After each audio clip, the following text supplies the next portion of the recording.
एक तिल खा के और ये तपस्या करते थे, घोर तपस्या करते थे।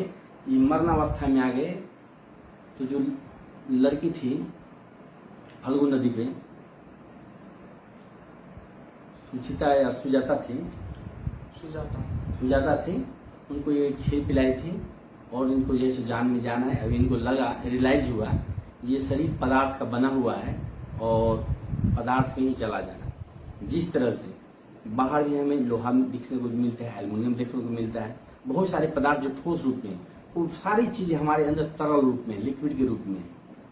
तो वो पदार्थ की चीजें हैं जो बाहर ठोस रूप में, उसी चीज हमारे में तरल रूप में है। इस शरीर पदार्थ का ही है, जो पदार्थवादी सोचे, जो कार्ल मार्क्स ने बताया था, ये पदार्थवादी मतलब ये संसार है, पदार्थ से बना है और पदार्थ में उनको वापस मिल जाना है। भगवान बुद्ध ने बोला कि शरीर जो 4 महाभूत से बना है, जिसमें कि अग्नि, वायु, मिट्टी और जल बताएं। जब हमारे शरीर जो है चिताएं जलती है तो कुछ अंश इसके हवा में जाते हैं, वायुमंडल में जाते हैं, कुछ जमीन में मिल जाते हैं।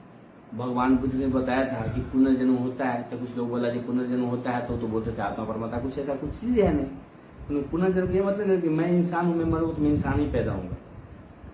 आज की तारीख में अगर मैं मर जाऊं, मेरे बॉडी को अगर न जला जाए तो मेरी बॉडी से भी है ना बहुत सारे कीड़े पैदा हो जाएंगे। तो वही तो मेरा पुनर्जन्म हुआ, मेरे बॉडी से तो निकला हो।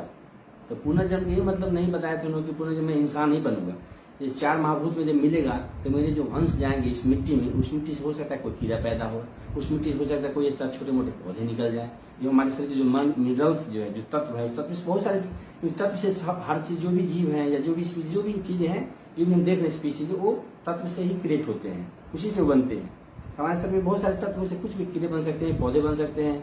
ये हमारे जो शरीर के जन जो वायुमंडल में जाते हैं, तो इस तरह की बहुत सारी एनर्जियां हैं जो बहुत सारे एक साथ एक लाख जलती नहीं, हजारों लाखों लाख से साथ जलती है, और सब जाके वायुमंडल सब वहाँ पे मिलते हैं। उस सब में मिलकर फिर होता है बारिश में जो है वर्षा होती है, तो उसमें जो हमारे जो तत्व हैं, जो मिनरल्स, जो हमारी एनर्जी है, वो पानी के रूप में फिर जमीन पे गिरता है। जमीन के नीचे फिर वो कुछ न कुछ राज होता है, कुछ न कुछ पौधा बन जाए, कीड़े बन जाए, कुछ भी बन जाता है। तो पुनर्जन्म का ये मतलब इन्होंने, भगवान बुद्ध ने इसमें ऐसा उन्होंने बताया है। पढ़ सकते हैं इसमें, वो ये बताए थे ना कि पुनर्जन्म का मतलब ये बताए थे वो, जो हम मरेंगे तो हमारे से इंसान पैदा होगा, ऐसा कुछ नहीं है। ये पदार्थ का शरीर है, ये जब पदार्थ में मिलेगा तो कुछ न कुछ बनेगा। एनर्जियां कभी नष्ट नहीं होती, मेरी आवाज कभी नष्ट नहीं होगी। आज मैं बोल रहा हूँ, ये हमेशा के लिए आवाज रहेगी, कभी नष्ट नहीं होगी। एनर्जी है। लोग बोलते हैं, बहुत सारे मेरे मित्र, जो भगवान नहीं है तो जो एटम्स होते हैं उसमें बैलेंस किसने दिया, इलेक्ट्रॉन, प्रोटॉन, न्यूट्रॉन का, ऐसा कुछ नहीं। बैलेंस मिलेगा, बैलेंस क्यों नहीं मिलेगा? जो नेचर से बोलेगा फूल में खुशबू कहाँ से, फूल में खुशबू आ रही है तो कुछ का अस्तित्व है, वो सत्य है, हमें दिख रहा है। बोलते हैं लोग जो हवा नहीं दिखती है, हवा नहीं दिखती लेकिन उसका स्रोत तो है, फैन तो है, पंखा तो है। लोग बोलते हैं जो बिजली के तार में बिजली नहीं दिखती लेकिन बिजली मुझे लगता है झटका, तो बिजली झटका लगता है, उसको बिजली का स्रोत तो है, इसका स्रोत तो है, ऐसा तो है नहीं। आज तक संसार में कोई भी एक व्यक्ति नहीं है जिसने आज तक किसी आत्मा या परमात्मा को सम्मुख देखा हो, बस सिर्फ कहते हैं लोग। ये भगवान बुद्ध बोले हैं, उस बात को कतई कतई मत मान लेना कि हमारे अच्छे लोग ने, बड़े विद्वान लोग ने, या कि हमारे धर्मशास्त्र में बात कहेगी। हर एक बात पे तर्क करना, सोचना, समझना, तुम्हें लग रहा है ये बात सत्य है, तुम्हारे तर्क के आधार पर कसौटी पर खरा उतरता है तो उस बात को माना, अदरवाइज किसी भी बात को मत माना।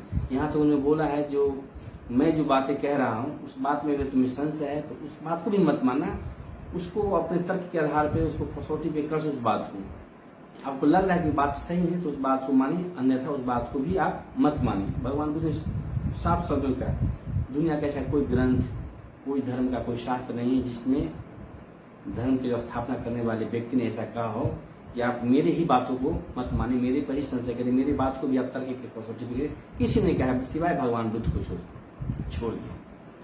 तो ये भगवान बुद्ध की है, तो इसमें बहुत सारी चीज है।